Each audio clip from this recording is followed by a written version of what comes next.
Hello student, I am Amit. In this video we are going to discuss everyday observation which is based on property of inertia. Okay. So the first observation, when a hanging carpet is beaten with a stick, dust particle starts coming out of it. जब किसी hanging carpet को stick से हम beat करते हैं तो जो dust particle आते हैं बाहर की तरफ, उसके पीछे क्या इन्वॉल्व है? उसके पीछे आपकी इनर्शिया इन्वॉल्व है, या इनर्शिया रिस्पॉन्सिबल है उस डस्ट पार्टिकल को हैंगिंग कारपेट से बाहर की ओर निकालने में. ओके. सिमिलरली हम एक दो एग्जांपल और देखेंगे. सेकेंड एग्जाम्पल हमारे पास है, व्हेन अ कार और अ बस suddenly start the passenger fall backward.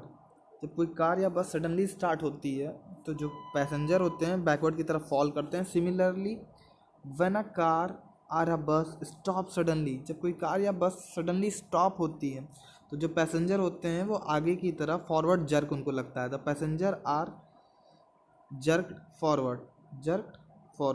Okay.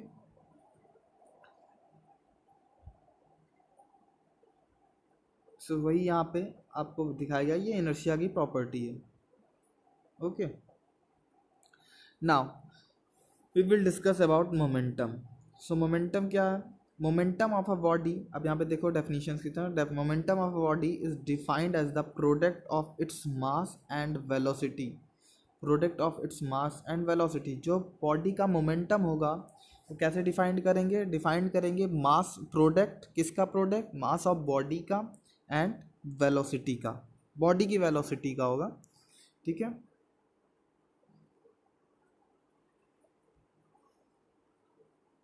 थोड़ा और समझेंगे मोमेंटम के बारे में. सो मोमेंटम जैसे मैंने अभी डिफाइन किया कि मोमेंटम क्या है, आपने देखा कि momentum equals to mass into velocity. Momentum equals to mass into velocity. तो मोमेंटम अगर हम किसी बॉडी का निकाल रहे हैं, तो कैसे निकालेंगे? Momentum of body equals to mass of body. Body का कितना मास है और बॉडी की क्या वेलोसिटी है, ऐसे ये फॉर्मूला यूज करेंगे. तो P को हम, मोमेंटम को जनरली P से डिनोट करते हैं. तो P equals to M into V. Mass M हो गया, V वेलोसिटी हो गई. तो ये हमारे पास मोमेंटम के बारे में एक फॉर्मूला आ गया, मोमेंटम का एक फॉर्मूला हमारे पास आ गया. ठीक है. सो मोमेंटम क्या है? Momentum of a body is defined as the mass, product of mass of body and its velocity.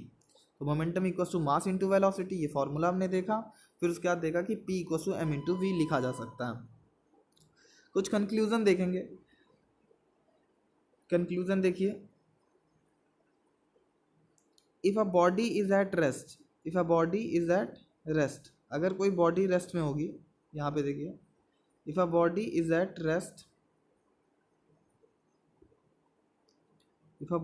At rest its velocity is zero. जब कोई बॉडी रेस्ट में होगी तो उसकी वेलोसिटी क्या होगी? जीरो होगी. And hence it's momentum is also zero. अगर कोई बॉडी रेस्ट में है तो सिंपल क्या बोलेंगे आप कि बॉडी की वेलोसिटी जीरो है. और अगर बॉडी की वेलोसिटी जीरो है तो मोमेंटम क्या होगा? जीरो होगा. क्यों होगा? ज़रा देखिए, यहाँ पे मैंने वेलोसिटी को जीरो ले लिया, zero multiply by mass means ये पूरा का पूरा टर्म आपका जीरो हो जाएगा. ठीक है. सो momentum of a body in case of velocity zero will zero. Momentum body का क्या होगा? जिस केस में वेलोसिटी जीरो होगी उस केस में मोमेंटम भी आपका जीरो होगा. ओके. तो ये मोमेंटम का थोड़ा सा और कॉन्सेप्ट दिखाना. अब देखिए मास, देखिए मैंने वेलोसिटी ही जीरो लिया, मास को मैं यहाँ जीरो नहीं ले रहा हूँ. क्यों? क्योंकि कोई भी बॉडी मासलेस नहीं होती है, तो मास का जीरो होना पॉसिबल नहीं है. तो ये चीज़ हम लेंगे नहीं, ये जंक्शन लेंगे ही नहीं हम. ठीक है. एक दो पॉइंट और देखेंगे हम लोग मोमेंटम के regarding. Momentum is a vector quantity. Momentum हमारी वेक्टर क्वांटिटी है. Vector quantity means we have to provide a magnitude with direction to define the momentum. हमको मोमेंटम को डिफाइन करने के लिए मैग्नीट्यूड के साथ साथ डायरेक्शन की भी ज़रूरत पड़ेगी. ठीक है. SI unit of momentum is kg metre per second. SI unit of momentum is kg metre per second. SI unit निकालने के लिए कुछ नहीं करना होता, आपको जनरली फॉर्मूला आपको पता है तो आप SI यूनिट किसी का निकाल सकते हो। तो momentum equals to mass into velocity, mass की यूनिट हो गई आपकी kg और वेलोसिटी हो गई मीटर पर सेकेंड। आप जब मल्टीप्लाई कराओगे तो kg मीटर पर सेकेंड आ जाएगी। तो ये आपकी SI यूनिट आ गई कि आप SI यूनिट कैसे निकालोगे। ठीक है, तो हमने और पूरी तरीके से मोमेंटम अगर हमने क्या पढ़ा कि momentum of a body is defined as the product of mass of body with its velocity. फिर मोमेंटम का फॉर्मूला देखा, momentum equals to mass into velocity means P equals to M into V। अब हम ये देख रहे हैं फिर कि if a body is at rest, हमने ये माना कि अगर कोई बॉडी रेस्ट में है तो इट्स वेलोसिटी इज ज़ीरो। ये देखिए इस पॉइंट को मैं बात कर रहा हूँ कि अगर कोई बॉडी रेस्ट में, इसका मतलब उसकी वेलोसिटी जीरो, और अगर उसकी वेलोसिटी जीरो तो उसका मोमेंटम जीरो है। उसके पीछे का रीज़न हमने बताया कि वेलोसिटी जीरो, तो जीरो से अगर हम किसी नंबर को मल्टीप्लाई करेंगे तो जीरो आएगा, तो मोमेंटम जीरो। फिर हमने देखा कि momentum is a vector quantity, मतलब आपको मोमेंटम को डिफाइन करने के लिए दो चीज़ों की ज़रूरत पड़ेगी, एक मैग्नीट्यूड, फिर सेकंड आपका डायरेक्शन। फिर SI यूनिट ऑफ मोमेंटम देखा kg मीटर पर सेकंड। ठीक है, कैसे निकालते हैं SI यूनिट? आप फॉर्मूले से निकालते हो, फॉर्मूला आपको पता है, मास इंटू वेलोसिटी, मास की unit kg, velocity metre per second, तो मोमेंटम की यूनिट हो गई kg metre per second. Okay,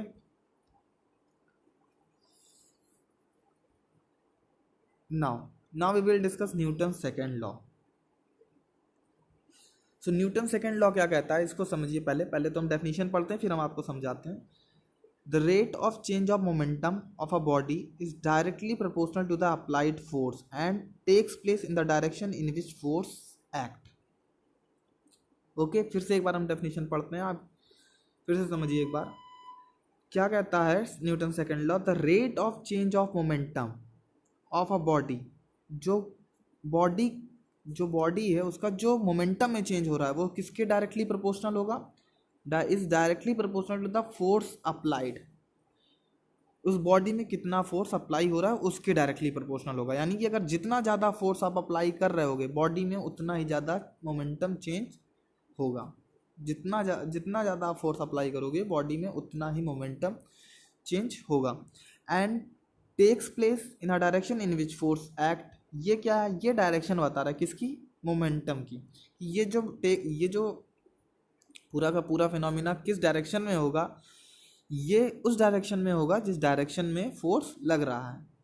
okay, तो ये हमारा न्यूटन सेकंड लॉ गया। न्यूटन सेकंड लॉ फिर से एक बार आप समझ लीजिए कि rate of change of momentum of a body is directly proportional to the force applied. किसी बॉडी पे जितना ज़्यादा आप फोर्स अप्लाई करोगे उस बॉडी में मोमेंटम के रेट में उतना ही ज़्यादा चेंज आएगा। और मोमेंटम में के रेट में जो चेंज आएगा वो किस डायरेक्शन में आएगा? वो आपका फोर्स की डायरेक्शन में आएगा, जिस डायरेक्शन में फोर्स लग रहा है। तो ये न्यूटन सेकंड लॉ की डेफिनीशन है। इसको थोड़ा और समझेंगे तो मैथमेटिकल रिप्रेजेंटेशन कैसे कर सकते हैं। यहाँ पे देखिए, force proportional to change in momentum divide by time taken. Force proportional to change in momentum divide by time taken. Change in momentum divide by time taken ही आपका rate of change of momentum है। Rate का मतलब ही होता है किसी भी term को आप टाइम से डिवाइड करते हो वो चीज़ रेट कहलाती है। वो क्या कहलाती है? रेट। तो ये जो change of momentum divide by time taken है ये कुछ भी नहीं है, ये rate of change of momentum ही है। ये rate of change of momentum है। तो rate of change of momentum मतलब change in momentum divide by time taken, इसी को हम rate of change of momentum बोलते हैं। और जैसा कि इसने बोला था कि rate of change of momentum is directly proportional to the applied force, तो वही मैंने लिखा है कि change in momentum divide by time taken is directly proportional to applied force. Okay, थोड़ा और समझेंगे हम इसको डिटेल में। अब देखिए ज़रा क्या है, consider a body of mass m। मैंने क्या मान लिया? कोई बॉडी मान ली m मास की, इस पर मैंने फोर्स अप्लाई किया t टाइम के लिए। मैंने फोर्स अप्लाई किया t टाइम के लिए। तो फोर्स अप्लाई करते ही आपको पता है कि फोर्स के क्या क्या इफेक्ट होते हैं। Force can change a velocity of any body. तो वही यहाँ पे हुआ है, consider a body of mass m having initial velocity u। तो बॉडी m थी, किसी इनिशियल वेलोसिटी से चल रही थी। तो इनिशियल मोमेंटम क्या हो जाएगा, इसका इनिशियल मोमेंटम आप ऐसे समझो कि आपके पास एक बॉडी है मास m की, ये इनिशियल मोमेंट वेलोसिटी u से चल रही थी, तो इसका इनिशियल मोमेंटम क्या हो जाएगा m इंटू यू। फिर इस पर मैंने फोर्स अप्लाई किया, फोर्स अप्लाई करते ही इसकी वेलोसिटी u से v हो गई, change from u to v। Force can change a velocity of a body, तो वही हुआ, जैसे फोर्स अप्लाई किया u से इसकी वेलोसिटी v हो गई, सो इसका फाइनल मोमेंटम क्या हो जाएगा m into V. Final momentum हो गया एम वी और इनिशियल मोमेंटम हो गया एम यू। ओके,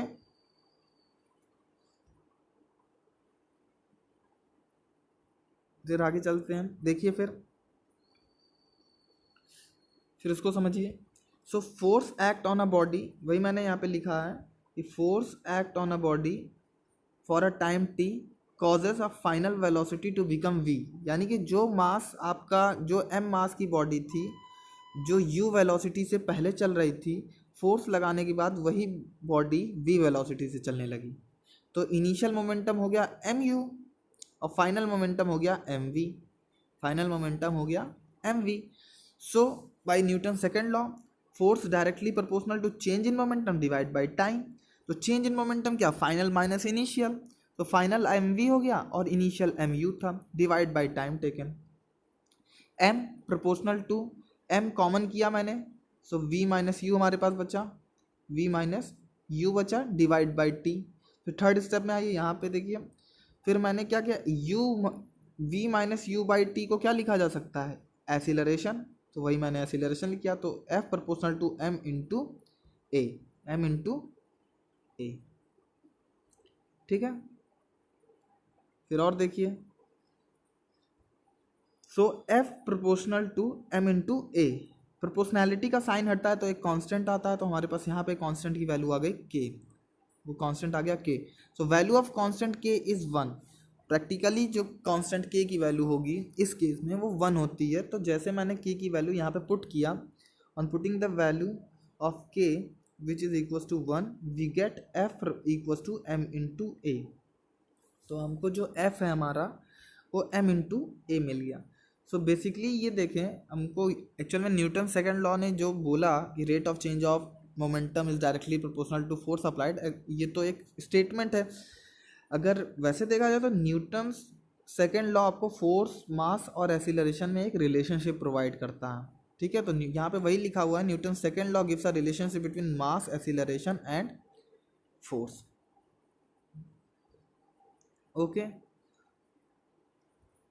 अब आप देखिए थोड़ा और, तो यहाँ पे आप देखोगे, इसको समझो, सिग्निफिकेंस फार्मूले का समझेंगे हम।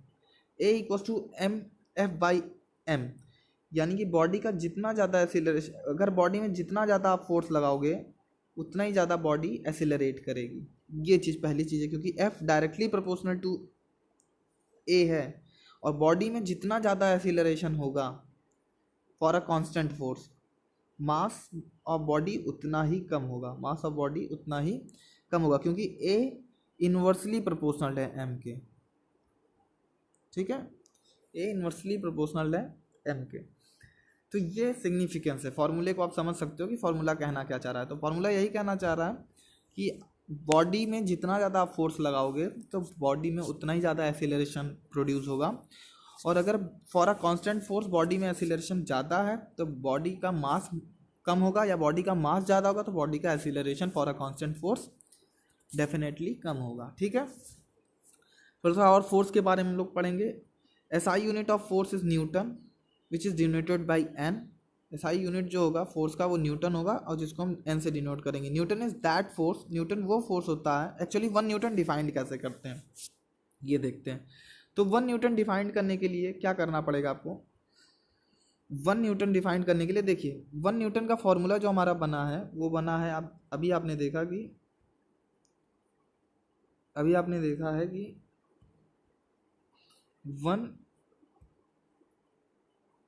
1 न्यूटन इक्वल्स टू 1 kg, क्योंकि मास इंटू एसिलरेशन है, into 1 metre per second square. मतलब आप फॉर्मूले से अगर आप देखो तो ये आपका फॉर्मूला है, तो यहाँ पे अगर एक 1 न्यूटन को अगर आपको डिफाइन करना होगा 1, तो यहाँ पर भी 1 होना जरूरी है, 1 यहाँ पर भी होना जरूरी है, तभी तो 1 क्रॉस 1 1 होगा। सो 1 न्यूटन डिफाइन करने के लिए हम ऐसे डिफाइन करेंगे कि अगर कोई बॉडी जिसका मास 1 kg है और वो 1 मीटर पर सेकेंड स्क्वायर से एक्सिलरेट कर रही है, तो बॉडी पे जो फोर्स लगेगा which is must be equals to 1 Newton, which is must be equals to 1 Newton. ठीक है, फिर से एक बार आप समझ लीजिए, अगर कोई बॉडी जिसका मास 1 kg है और वो 1 Newton per metre 1 metre per second square से एक्सिलरेट कर रही है, then the force act on a body must be equal to 1 Newton, 1 Newton. Okay, तो वही न्यूटन, तो आप 1 न्यूटन को कैसे और डिफाइन कर सकते हैं, 1 newton equals to 1 kg metre per second, 1 newton equals to 1 kg metre per second. कभी कभी एग्जाम में डायरेक्टली आता है 1 newton equivalent to 1 kg metre per second square, 1 kg metre per second, इस टाइप का क्वेश्चन आता है। तो आपको ये पता होना चाहिए कि 1 न्यूटन एक्चुअली कंपोज किससे है, और कंपोज किससे, m/a से। Okay, we will discuss application of Newton's second law of motion in the next video. Thank you class.